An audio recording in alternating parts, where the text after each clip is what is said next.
Hello, darlings. How are you? I think we should just end the video there.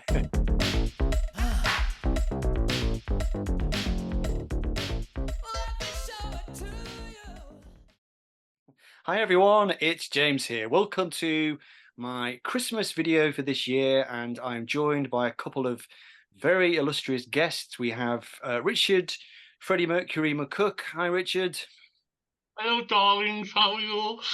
And and John, Freddie Mercury Downing, 6-inch pianist at the bottom of the screen. Hi John. Good evening. I feel a little bit more Mexican with this moustache. A bit more Frank Zappa than Freddie Mercury, but that's that Yeah. sort of handlebar thing, isn't it? I must admit, our moustaches are all very similar. I'm pleased that we managed to come up with three very similar style moustaches. We could have gone, it could have gone a bit Adolf Hitler, couldn't it? Or it could have gone a bit, one way or the other with that. But Well, that'd have been Sparks, wouldn't it? oh yeah, of course, yeah, yeah. So yes, so today is going to be a festive edition of my now epic long-running series revisiting, where I look back on one particular album which has some significance to me as a music lover, and what other album could we possibly do with the three of us together other than Hot Space by Queen.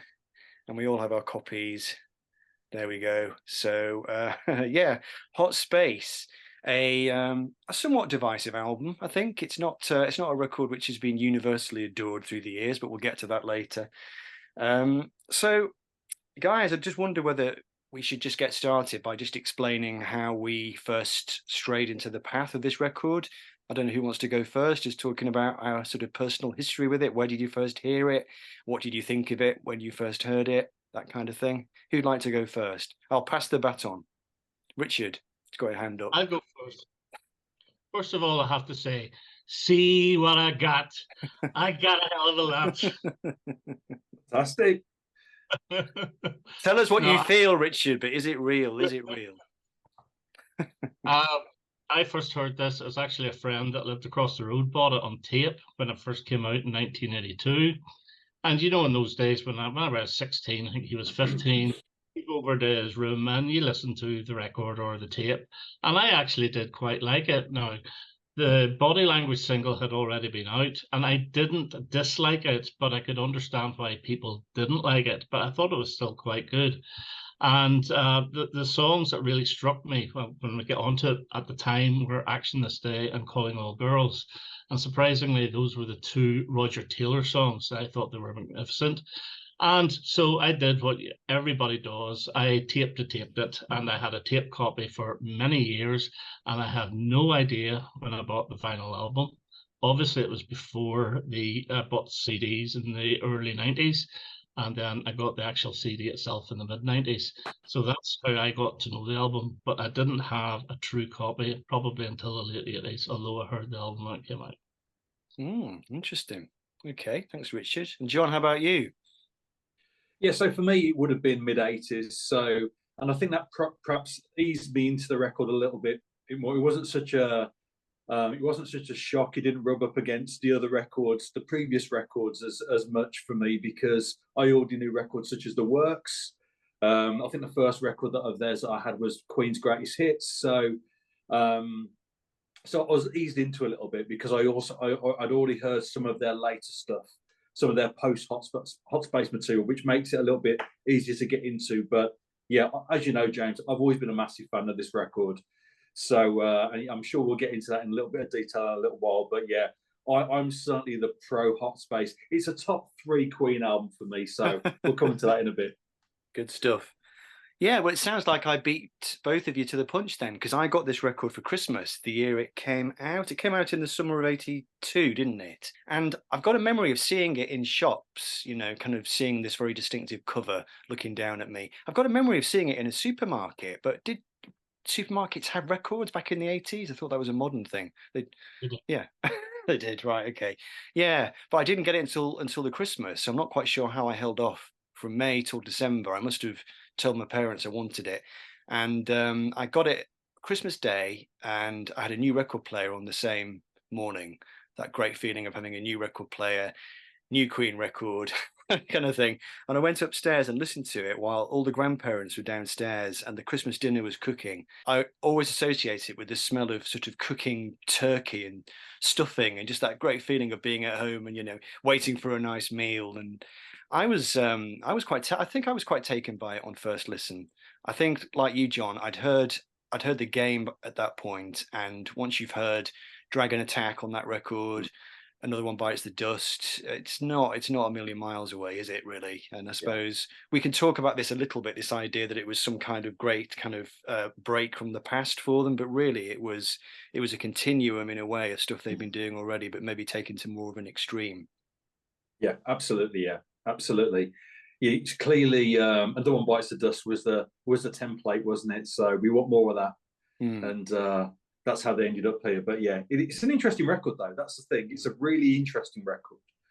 Well, I wondered if maybe Dragon Attack was maybe at least as much of a template for it, which was the Brian May track on the game, because that was Brian's first foray really into what you might describe as groove rock, which is a bit of a departure for him, because Brian May's influences up until that point, he'd always been the heavy metal guy in the band, hadn't he? He'd been quite unashamedly, quite sort of Sabbath inspired, Hendrix, Rory Gallagher, all these very classic rock influences.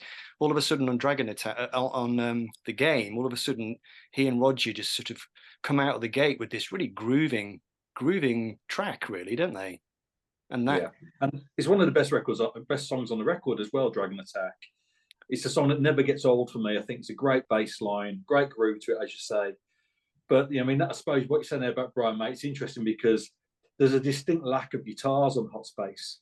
Yeah. So I think that's what's quite jarring for a lot of Queen fans. Certainly at that point is we lose a key part of the band's sound with this record. It's very different.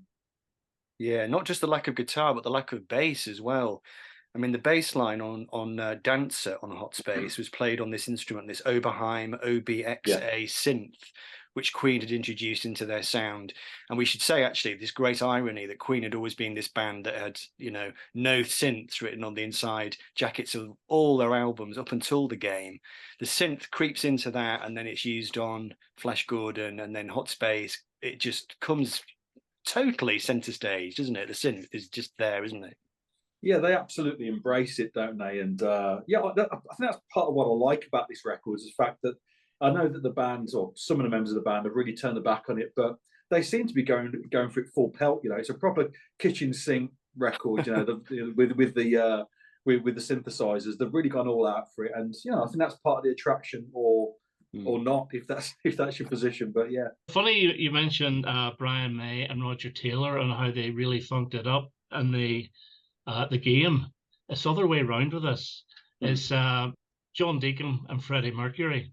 And I have visions of Brian May coming in saying, look, guys, I've got this really good hard rocker, and it is a hard rocker, and it's called Dancer. And Freddie and John saying, oh, let's have a listen. And then not mucking it up, but throwing on the disco elements. And Brian May stomping out at the end of the session and picking the first badger he can find, thinking, for sake, because that is a really heavy track if you listen to it, and there is very heavy guitar, especially in the chorus, but the whole of the verses is all synth, so it is. It's all synth. It is. Absolutely. Yeah. And there's a question I've always thought, is there's a question mark there, did they go too far with that? Because when you listen to Another One Bites the Dust, it's a groove track, it's a kind of funk track, but it's got real bass guitar on it. And I do have a memory, the first time I heard Hot Space, of, I did have to sort of make a mental readjustment when that bass comes in on Dancer, which is the synthesizer. It was definitely like, oh, right, okay. This is quite a big step. And I can absolutely see why it would have been a turn off. And in fact, this album was a turn-off, I think, for people in different ways. But I suppose we could get to that as we get into it. Should we just do a little bit of history? Go on then. I don't want to do a huge amount of history, but it's just worth pointing out a couple of things. The first thing I'll mention is that they were now working with this guy, Mac, at Musicland Studio, which they'd been with him since The Game, which is only the previous album, wasn't it? He'd had a disco thing going on because it was Giorgio Moroder's studio, obviously. Yeah. And Mac had been behind the controls for some of those disco hits in the late 70s. I couldn't put a name to any of them, but I mean, he'd done disco work, hadn't he? He was a disco, you know, he was a person with some disco in his back pocket. Yeah. But also, obviously, they worked with him on the previous record, The Game. And that felt like that, when you listen to that compared to the 70s records, it feels like a massive jump. It feels like a jump into a new decade, you know? It's a very different sound. It's a much more updated sound. And arguably, The Game is perhaps one of the most important records of their career, because it really did carry them into the new decade and, you know, with a new style of music. And whereas a lot of those 70s bands sort of drifted away, you know, they had a new lease of life, in effect, going into the 80s. And as you say, you know, Hot Space is perhaps a little bit of an extension of that, taking that sound a little bit further. I always think with this record that part of the way you've got to view it is not by comparing it to the previous Queen records, but by comparing it to the records that came out around that time. You know, the music in 1982, I think it fits in pretty well. You know, it's not, as Richard was saying, it's not necessarily a heavy record. You know, they've certainly you know, diluted that the heaviness. It's, you know, it's much more funk focused. But you know, you listen to the records that came out around that time, it sits along them pretty well. You know, obviously talking about the history of it, you know, it's well documented that some of the big artists from that period, such as Michael Jackson, he really liked it. He cited as an influence on Thriller, which obviously came out the following year. So, you know, they were doing something right, you know. Yeah, that Michael Jackson thing was interesting. I didn't actually know that until last night when I was doing some last-minute research for the video. But it does make sense when you listen to the sort of Michael Jackson records from that period, and then you listen to Hot Space. There's definitely a bit of a parallel thing going on there. One question I was going to throw out into this, I'm not sure if it's the right moment to ask it, but I was thinking about Nile Rodgers and Chic and Let's Dance, which I think was 83, wasn't it? The year after. I'm wondering, did Queen miss a trick with Hot Space in a way that they didn't quite embrace the idea of it quite as much as they could have done? They could have gone with Nile Rodgers and Chic like David Bowie did. They could have really gone out with a full-blown black kind of funk pop album. Richard, what's your take on that? Nile Rodgers, or do you think they were right to not do that and stick with Mac, who did have more of a rock thing going on, I suppose, as well as the disco? They were right not to go with Nile Rodgers, because I think they would have alienated so many more fans. Because at least in Hot Space, there's songs in there that satisfy your hard Queen rockers, like Put Out the Fire. Life is Real is just a standard Freddie ballad that you would find on any of the albums. And Las Palabras de Amor, although it does have the little lovely synth part at the start, which I love, it's a standard Brian May type song with the big rousing chorus and the slow verses. So I think if they'd gone Nile Rodgers, they would have lost so many fans. But yeah, I think, you know, I like the record as it is. Okay. I do, and I think that it's almost sort of revisionist looking back now, where people are saying, "Oh, we didn't like it," and the band are saying, "You know, this isn't what we wanted. It was all John, or it's all Freddie's direction at the time." You know, you're looking at the songwriting. I imagine that they're all pretty into it at the time. It's just the reaction of the fans which perhaps dampen that a little bit afterwards. But I don't know. So see what you think. But yeah, we'll go through track by track in a bit, and I'll perhaps give you a bit more of a feeling for what I think there. Okay, well, just quickly before we do that, then let's just go back into a bit more of the history of it, because I do find it quite interesting that they were in Munich, and Freddie had started to explore the Munich gay nightlife. Queen had started to frequent a nightclub. I forget the name of the place, but it was a kind of hip and happening dance club, essentially. And Brian and Roger, I think, got dragged along there by John and Freddie. And at the end of the night, they used to get the DJ to put on Queen records, and they used to listen to their old classic records at the end of the night through this PA system. And they used to look at each other and go, why don't our records sound any good through this sound system? If you imagine they're in this kind of, you know, gay Munich nightclub listening to, I don't know, Good Company, or, you know, some track off some mid-1970s Queen album. And that's when I guess they look at each other and they go, well, Another One Bites the Dust seemed to do all right. Why don't we sort of do that again, but sort of go for it even more? And Freddie Freddie's got this personal assistant by the name of Paul Printer. He was an incredibly divisive figure. The rest of the band hated him, and this guy Paul Printer, he detested rock music, hated it, didn't like Queen, and he basically took Freddie to one side and started to feed all this stuff into his ear.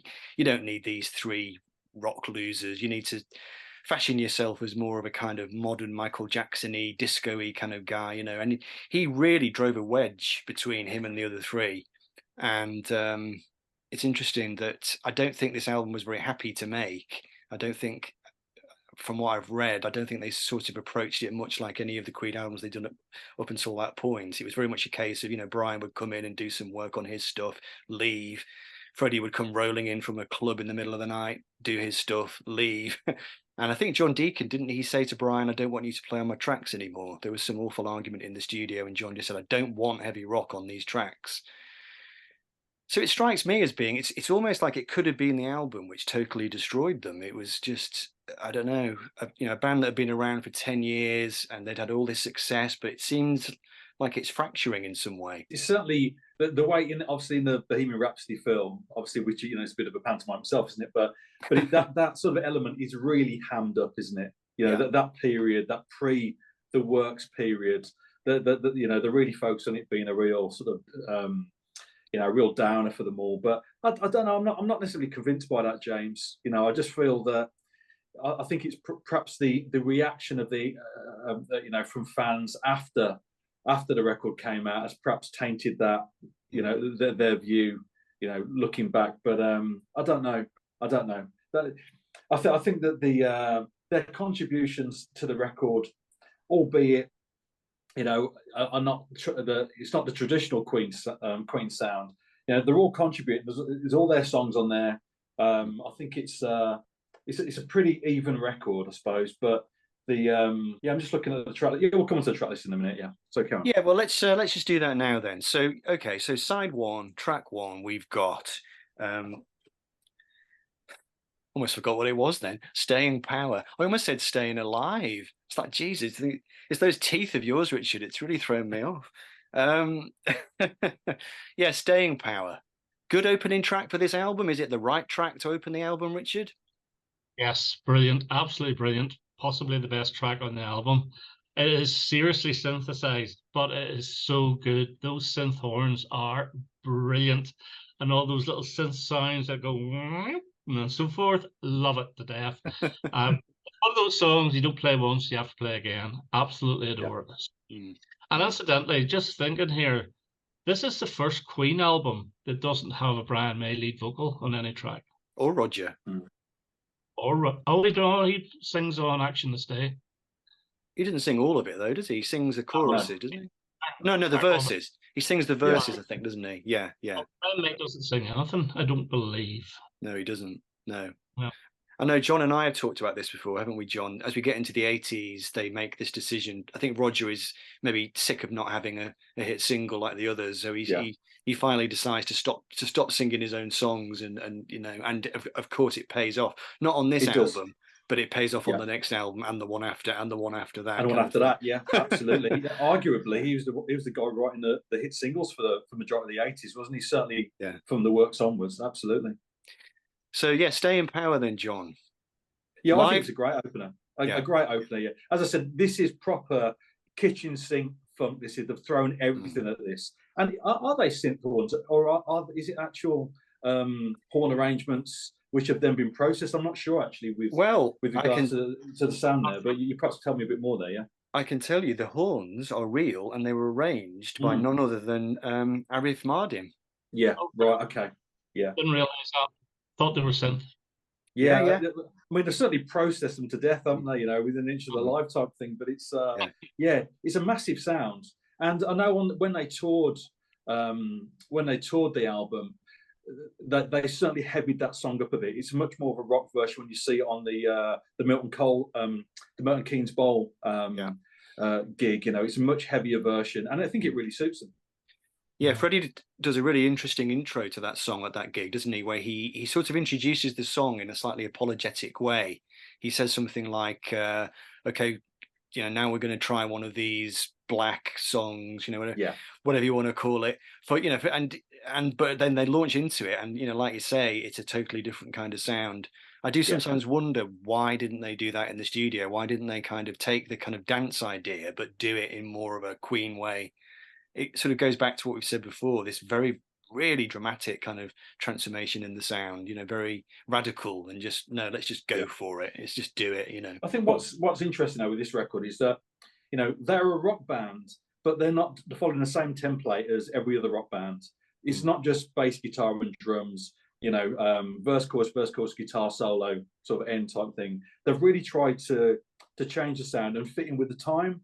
And okay, it's not perfect, but I like the way that they've approached it. And certainly I think a lot of other bands following, you know, perhaps following their lead a little bit, have you know, have taken that lead and taken that idea where they're not just thinking it's all about the guitar sound. You know, it's more based around the song. And I think these songs suited the style that they've gone for.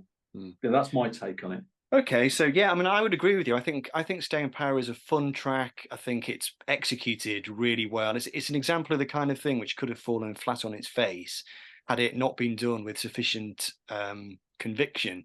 And that was always what Queen was so great at doing. It didn't matter what they tried. 9 times out of 10, they would do it with this utmost conviction. Think of, like, you know, Sheer Heart Attack on News of the World, a kind of punk new wave kind of song. How much conviction is in that song? It sounds as if they've been playing that style of music forever, doesn't it?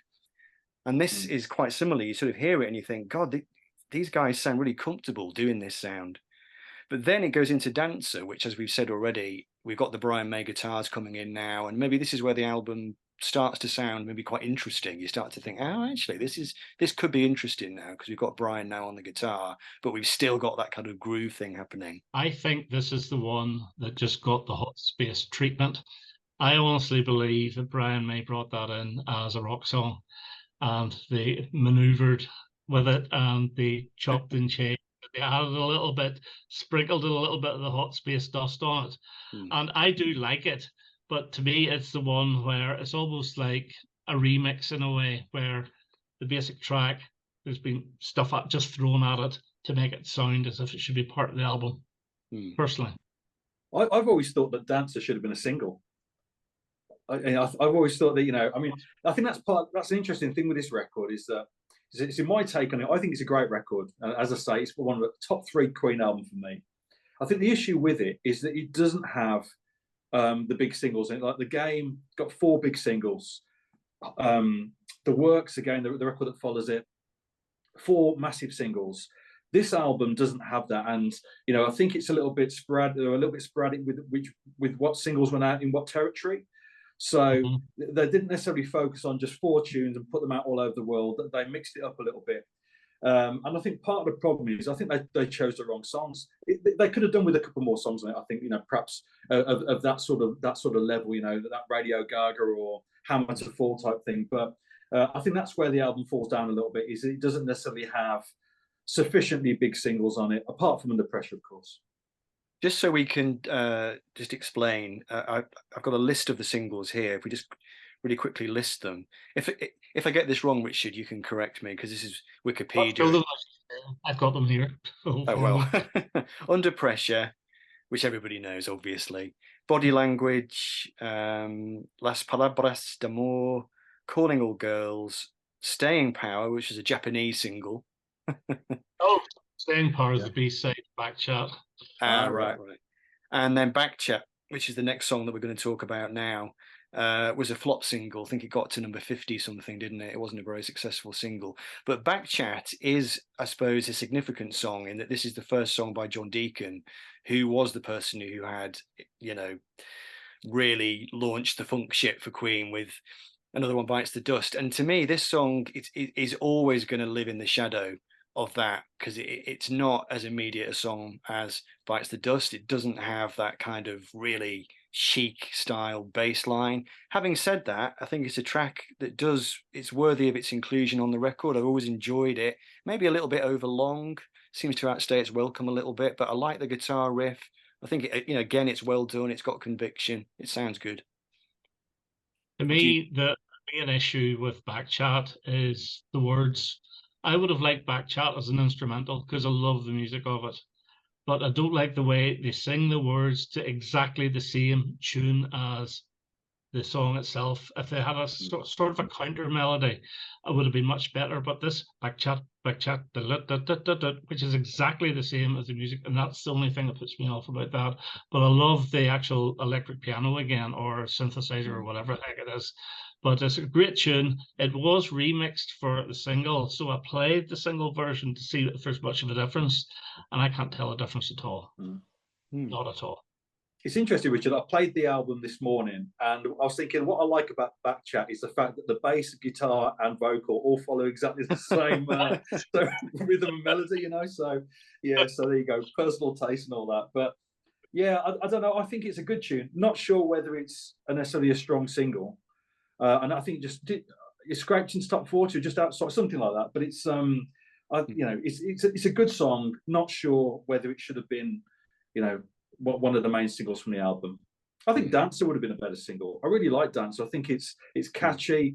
It's a little, as Richard was saying, it's a little bit closer to their more traditional sound. So perhaps would have drawn fans in. I don't know, but yeah. But Back Chat, it's definitely that soul, fun R&B sound. What, you know, you can tell it's John. You can tell it's a John Deacon song. Okay, and then we move on to a track which I'm fairly certain is probably the most divisive track on the album in terms of you know, the traditional fans and what they thought of it. This is what's that track on Abacab that all the fans hated, Richard? Who Done It? Done It, yes. Yeah, so this is a bit different, but this is the ultimate kind of gay nightclub experience song on the album. It was influenced by Freddie's Nighttime Excursions, apparently. Body Language, which again is driven by this electronic bass line, and is a fairly explicitly sexual song, really. I mean, Freddie hadn't come out as being gay. We should stress that Freddie actually never came out in his lifetime, which is incredible. But you know, by this point, he's got the moustache, he's got the image. It was obvious to everybody. He was out, I think, as far as his friendship circle was concerned, you know. But to his fans, I think this was where, in North America in particular, the combination of the moustache, the image, and then this song, Body Language. What do you think? This seems to be the moment where Freddie just throws down the gauntlet, the big leather studded gauntlet, and just says, right, take me or leave me at this point, you know. I like it. I do. But let's be honest. It should have been a Freddie Mercury solo single, because there's nothing Queen about it at all. At least all the other songs you can get Queen coming through. But this one, if I had heard that at the time, I would never have known it was Queen. I would have thought it was Freddie Mercury. But I think it's extremely brave to put it on the album. It's even more brave to be the opening single. Well, the second single if you count Under Pressure. But to me, the first single this time, John, you say Dancer, I say Calling All Girls, because I think it catches the whole album. Yeah. But I do like it, but it's not really Queen to me. Yeah. As you say, it's a really brave single, and it was quite a big hit in the States. So was it top 10 in the States? I think it got to about number 11 or something like that. Right, there. okay. Yeah. So it's quite interesting, really. But it's see, I think, you know, side one of this record, I think, is fantastic. The whole, you know, all 5 tracks, I think it absolutely fantastic. I think it works so well. And, you know, I think Body Language is a great song. Interestingly, the bass line, I think that John Deacon sort of based the bass line around a track called Searching by a band called Change, which was Luther Vandross's band. So if you listen to that track, you can really hear the bass line is almost identical. So he's pretty much just lifted this bass line and put it into, helped build this song around it. And it works really well. But as you say, I think it doesn't sound like Queen. Richard's exactly right there. It's so different to anything else they've done or anything else they'll do after it, you know. But yeah, still a good song. I think it still works on the album. Right, so we're coming to now the final track on side 1, which is the Roger song that we've already spoken about. And I did dig up something about this one. Action this day apparently was a catchphrase of Winston Churchill. He used to attach it to urgent documents to make sure that they were dealt with urgently. And apparently, because Roger was always quite interested in sort of politics, and he had a bit of a political thing going on, didn't he? And I guess this is one of his songs where you start to hear that coming through, isn't it? Action this day, action this night. You got the power to learn to live. It's got a kind of, you can make yourself count. You can stand up for yourself. You can, I don't know. I've always got that from it. Like any other rock song, really. Yeah, I suppose absolutely. So. Yeah, absolutely. I don't think Roger Taylor's lyrics have ever really been his strong suit. He's got, he's got an ear for medley, but sometimes his lyrics can be a little bit cats out on the mat, But that aside, yeah. What do you think about this one, then, Richard? You go first. Well, I think that any Queen fan cannot complain about this one, because this is just pure Queen. It's a little bit like Fun It from Jazz. Yeah.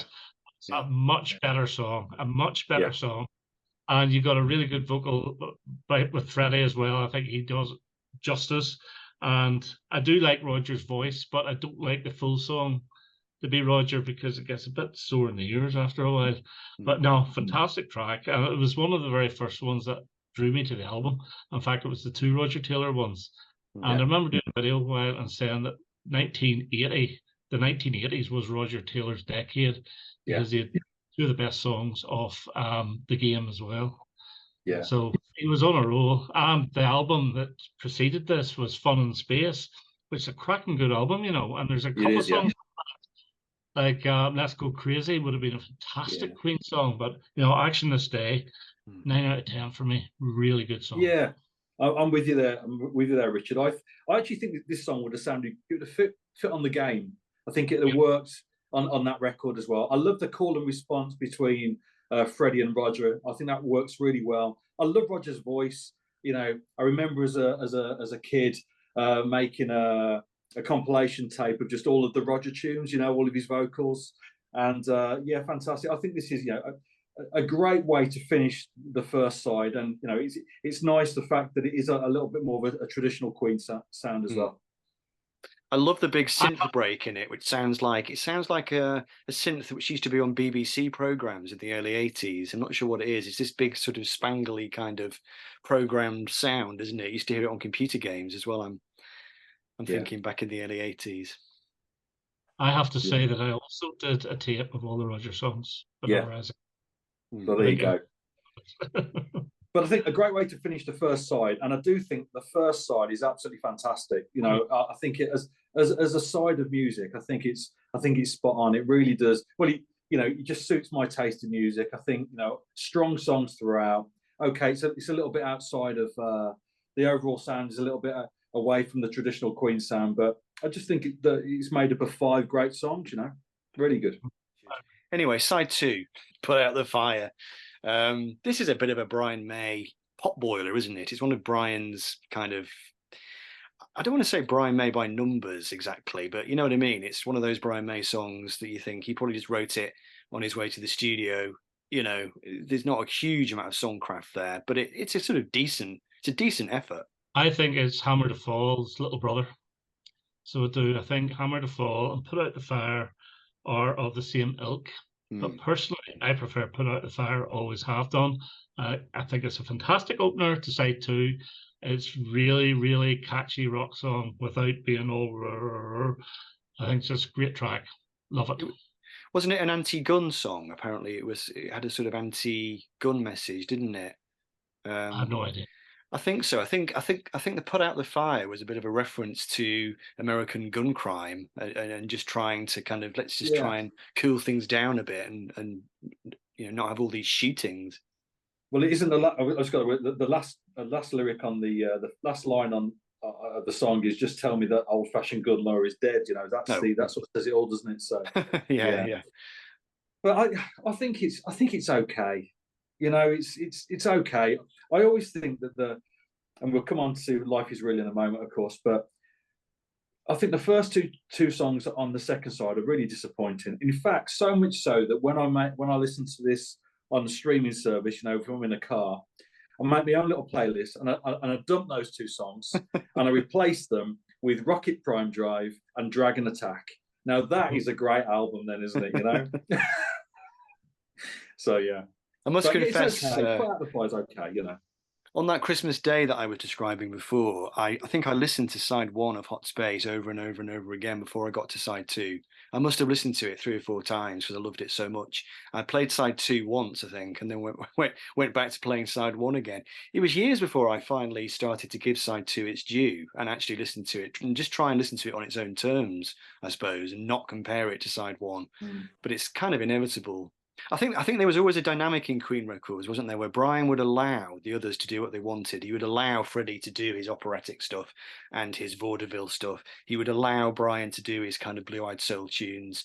But the price that the other guys paid for that was on every album there had to be essentially a kind of Brian May heavy metal song.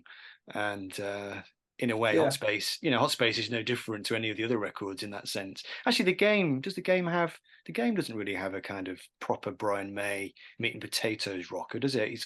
No, maybe it didn't always happen, but It is a standard sort of Brian May song for me. What's that? Sorry, Richard? It Me is probably the most standard Brian May song on the game. It is, yeah.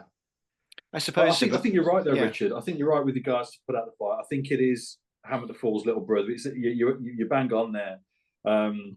I think that Hammer the Fall is the better song personally, but yeah, it's straight, along the same lines without a doubt, isn't it? And then we move on to Life is Real, song for Lennon. Of course, we should say that this record came out, well, it was made the year after Lennon's death. He was killed in December 1980, Hot Space. They were recording Hot Space in 81.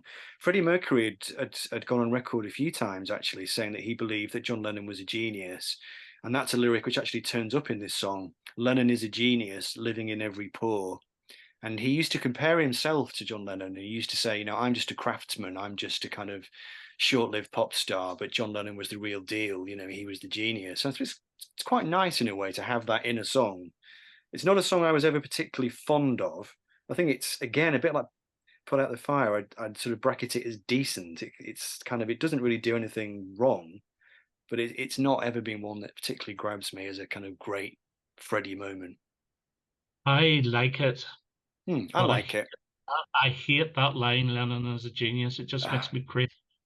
And I hate the fact that it's called Life is Real and in brackets, song for Lennon. Just cut out the song for Lennon. Whenever you do a tribute to someone, I would rather than not mention the name. Elton John did the best ever tribute to John Lennon with Empty Garden. Okay, he says Johnny, but nobody would know who Johnny is. It's actually John Lennon. But this Life is Real, I think it's just your standard Freddie ballad. Not as good as Love of My Life, You Take My Breath Away, or anything like that there, or even Jealousy. Yeah.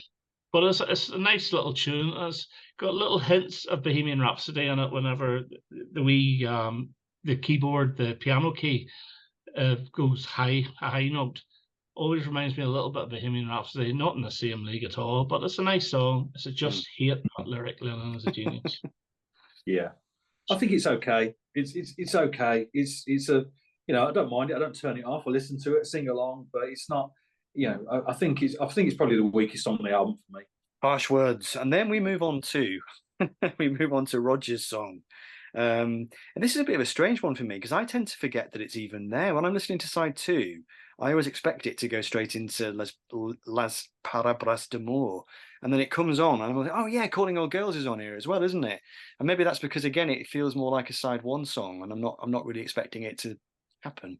I like it. I love it. That should have been the first single for me.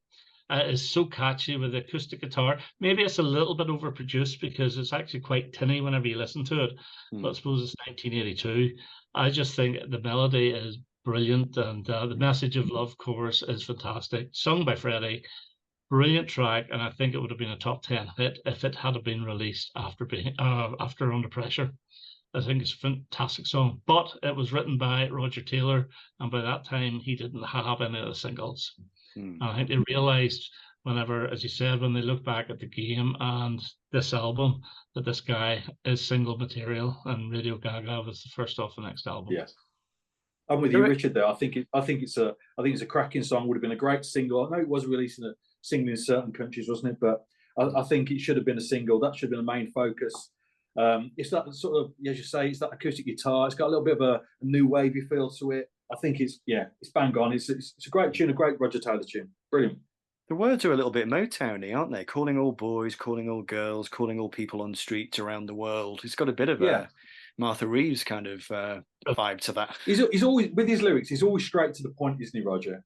As I say, you know, there's no flamboyance there with his lyrics. It's pretty much meat and potatoes, you know. But you know, it works. You know, I like his songwriting.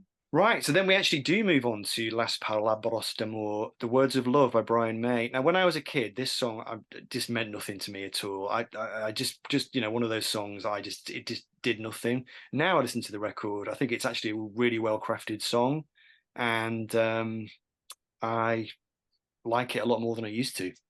I like it as well. I think it is a standard Brian May song in the same Save Me and Tio Toriata.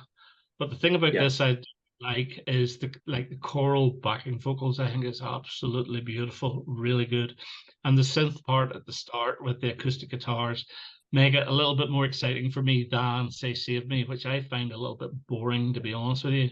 But it's the same sort of structure of a song, but to me Las Palabras de Amor is heads above Save Me, I'm afraid. And the big shame was it didn't get on to Queen's Greatest Hits Volume 2, and I still to this day don't understand why. Got on to that crappy third album, but put so much off the Miracle onto that, they could have taken one of them off and put it on. It was a top 20 hit and deserved to be for me. When I think about this song, I always picture their Top of the Pops performance, because that's one that does come up quite a bit. Is them on Top of the Pops doing this song.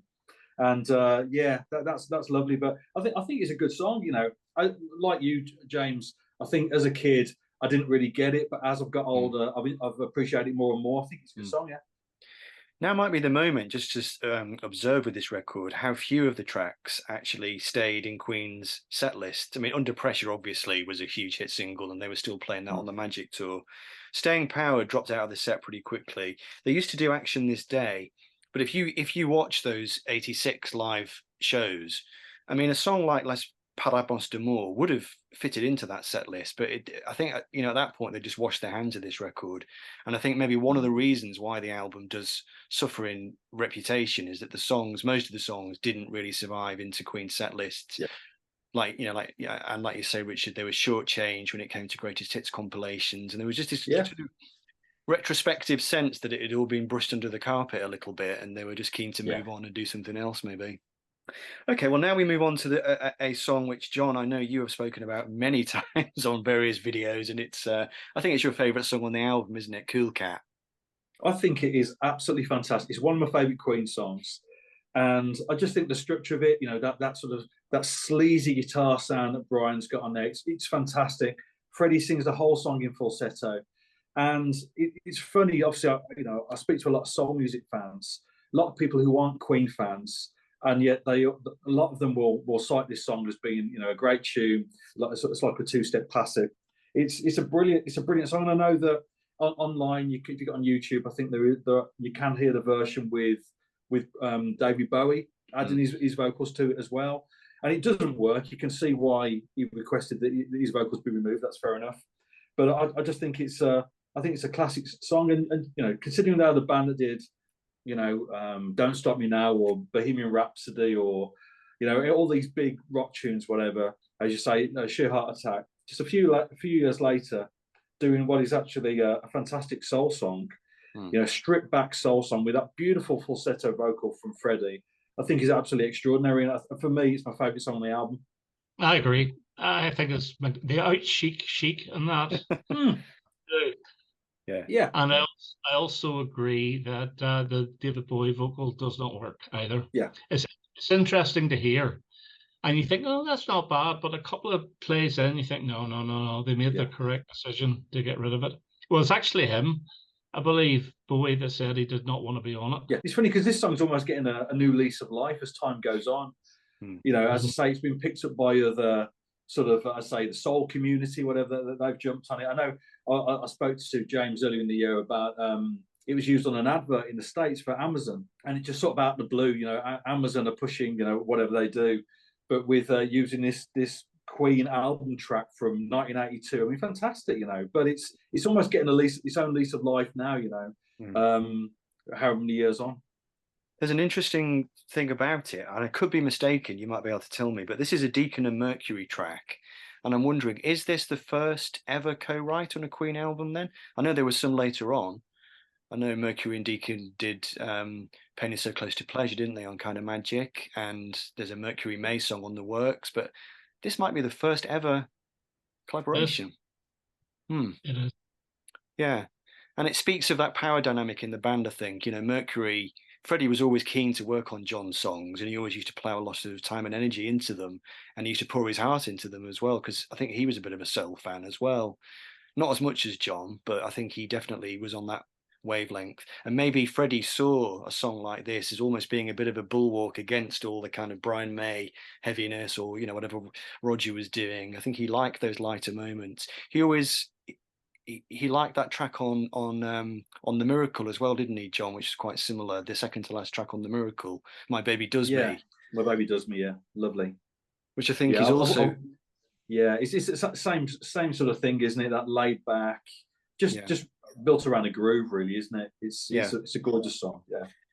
Now, when I was listening to the album last night, as Cool Cat was playing, I was imagining, right, what if this was the last track on the album? And I was trying to imagine it fading out and not having Under Pressure. And for about 10 seconds, I thought, that would be brilliant. That would be absolutely brilliant if Hot Space ended with Cool Cat as a little kind of, you know, right, that's it. Quite sort of downbeat, but nice. But then as soon as Under Pressure came on, I just thought, no, you can't leave Under Pressure on. Yeah. It does seem like a bit of a tagged on song, though. I've always thought a bit like Ebony and Ivory on Tug of War. It's like, all right, and there's the big hit single at the end. It never quite seems to kind of be part of the album, because the rest of the album is now fairly obscure, and yet Under Pressure is one of the biggest hits they ever had. So there's this slight kind of disconnect, but it's such a great song that I think the album would be a lesser album without it, really. What do you think? I'm assuming that Cool Cat and Under Pressure were the first two songs recorded for the album. Yeah, I assume that as well. Yeah. So. Right. No, I really. I wouldn't want not to have it on, because I wouldn't think the Cool Cat would be a good finish. If there was only 10 tracks in the album, I would switch Cool Cat and Las Palabras de Amor and finish with it. Mm-hmm. So it's a bigger sort of bombastic ending. Well, I was thinking type of ending, isn't it? I was thinking more of the My Melancholy Blues type ending, Richard, which is. Yeah, I know, but that's that just brilliant. It's just fantastic. I suppose the one thing about Under Pressure that you can say about it is that it is very much led by John Deacon's bass line, and in a way that does kind of plug it back into what was going on side one. It's not really a dance tune or a disco tune, but it's definitely one of John Deacon's two big famous bass contributions to Queen, and so just distinctive and quite original, I suppose. I don't think it was listed. So simple though, so simple, such a simple bass line, isn't it? Yeah. So effective. But the song itself was never really finished, was it? Because the lyrics, there's still quite a lot of kind of improvised scat singing on the record, where they've clearly not worked out the words properly yet. And what do you make of that? It always slightly niggled me that there's some parts of it you just think, this is almost like a work in progress. But Roger Taylor said he thought it was one of the greatest things that they'd ever done, even though it had that slightly unfinished feel to it. I never thought of it like that. The only thing that I found odd about the Under Pressure song was how high Freddie Mercury was singing. I know he sings in falsetto and Cool Cat, but it's even higher in Under Pressure. It is, yeah. It's slightly unrecognizable as Freddie Mercury. And when I first heard it, it was just David Bowie anyway that I wanted to hear. And I always argued the case that Bowie's part was the best. I'm not so sure now, but still. So it's credited to Queen. I think it's one of my favourite Queen songs. Absolutely one of my favourite Queen songs, Under Pressure. I think it's a brilliant. I love hearing it live. You know, and you listen to those '86 concerts, whatever. It's a fantastic song. Yeah. Do we know if it was a Bowie song that Queen finished up, or was it a Queen song that Bowie came in and chipped in with? I think it was Queen that Bowie chipped in with. I think. Right. Yeah. I think it was actually. I think it was just. It's just all around that bass line.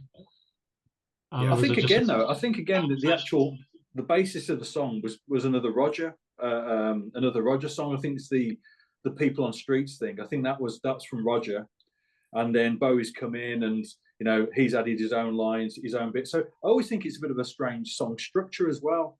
It's as you say, it's not a tradition. It's clearly not somebody who sat down with an acoustic guitar and written that song. Either, you know, it's been written in the studio. You can tell that. But I just think it's one of the best songs. Yeah, yeah.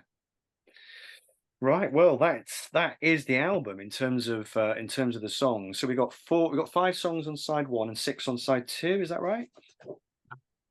Yeah, yeah. Okay, so let's put it to the vote. Although I think I know where this is going to go. John, you're saying side 1 straight down the line. Side 1 is where it's at for you. I love side 1 of this record.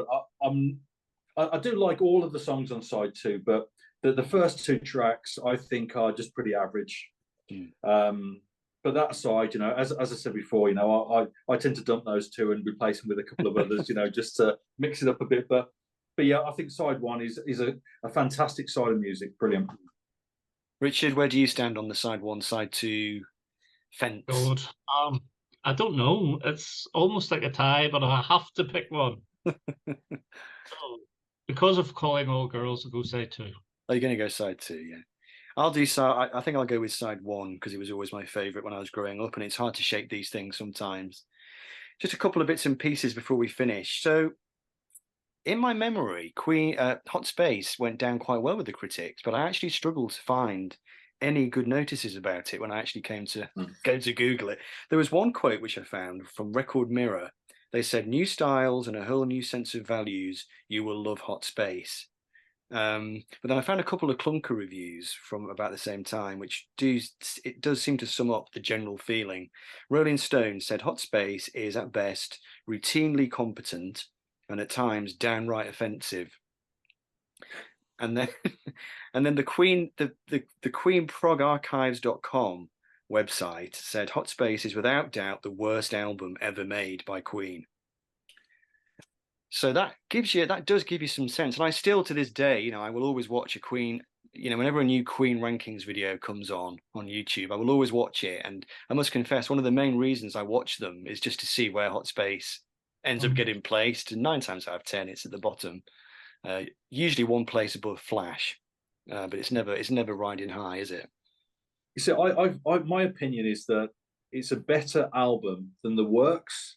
The difference is with The Works, it has 4 absolutely stellar singles. You know, obviously the 4 singles, and I suppose they almost learnt their lesson with Hot Space, because when The Works came out, you know, there's certainly a more power is more evenly distributed. You know, the 4 singles, they each member of the band writes a single, and all 4 singles are big hits as well, which obviously helps. But I think that the album tracks on The Works aren't as good as the tracks on Hot Space. I just think that Hot Space is perhaps missing a single. Basically, if you had a song of the size of something like Radio Gaga, then I think people would view this album very differently. But I think that's the issue, is the lack of singles on the record. Just while we're talking about The Works, it was interesting. I always remember when The Works came out back in '84. When I first heard Radio Gaga, I did think to myself, okay, this is a slight continuation. It's not like, because they said, oh, you know, that was a total misstep. We didn't like what we did in Hot Space. And I think The Works came out, there was this great sense of expectation. But as soon as you hear Radio Gaga, it starts with that kind of very electronic kind of sequence sound. And you realize, actually, they didn't row back on it, really. Oh, well, they did, but not as much as they could have done.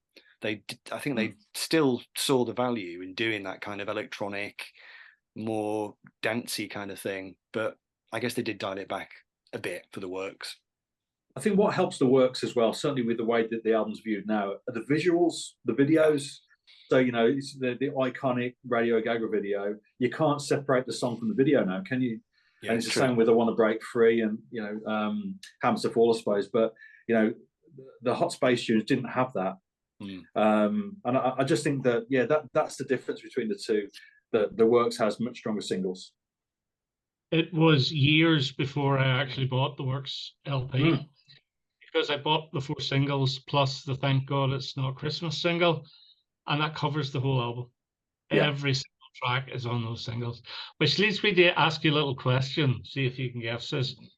But Brian May was regarded as the #2 songwriter in Queen, generally speaking, but he only had 1 top 10 hit in the UK during Queen's lifetime. What was it? Top 10. Only one top 10. The Was rest it of his, Was it from the Field. 80s? yes. God. Was it Save Me? No, I'll give you a clue. Oh, Flash. Yep. Who's Flash. Oh, really? Right. That's great, though, isn't it, Flash? I mean, everybody loves Flash. I'll say one thing. I don't have any expectation at all that we will change anybody's mind about this record, because my opinion is that most people who have an opinion of it, it's an entrenched view. I think most of the people that you see slagging it off, they've clearly, for whatever reason, they've made up their mind. It's usually middle-aged white men who can't dance, who've got a bit of a chip on their shoulder. Yeah. But you know what I mean? It's that kind of like, oh, Queen went all dancey and I didn't like it, and blah blah blah. It's that I don't know. So just watching you hold that up there, James. We haven't talked about the artwork. No, it's true, we haven't. And I mean, that again. I mean, if you're a Queen fan, and you love, I don't know, News of the World or something, and then they're putting out that, it's, I mean, it's so evocative at the time. But I mean, I love this artwork, but it's just part and parcel of it now, isn't it? Yeah. But this artwork's stolen. It's stolen from the Fly's Best of series. So you can get a Best of T-Rex with the same cover. Yeah. Best of Procol Harum, Best of The Move, I think, as well. Yeah, that's right. And then didn't Blur do something similar as well later on? Not quite the same, but they did something that had the kind with their best of. Yeah. Good stuff. We learn something new every day. Right, lads. So any last parting shots or words about Hot Space, or have we covered it in its entirety? I will say their best album of the 80s, along with the Works. Not too sure which one. Oh, I don't know about that, Richard, actually. Best album of the 80s. I mean, The Game is a big album, isn't it? Oh, right. A collection of songs just chucked onto an album for me. Right. No, I think it's on a par with The Game. I think that I put the two alongside each other. It'd be a tough decision which one's better, but I love this record, as I say. And I think side one is probably one of the best sides of music that the band made. I think it's wonderful. Good stuff. On that bombshell, viewers, we shall leave you. So thank you very much indeed to my two Freddie guests tonight, Richard McCook and John Downing. And we're going to rip off our tashes now. Well, actually, mine's real. I don't know about yours, but I actually grew mine especially for the occasion. So, all right, folks. So let us know what you think of Hot Space. Are you in the yes camp? Are you in the no camp? And that'll do for now. So I'll just say thanks to Richard and John. We'll see you all soon. Take care. Bye-bye. Bye. I actually trimmed mine.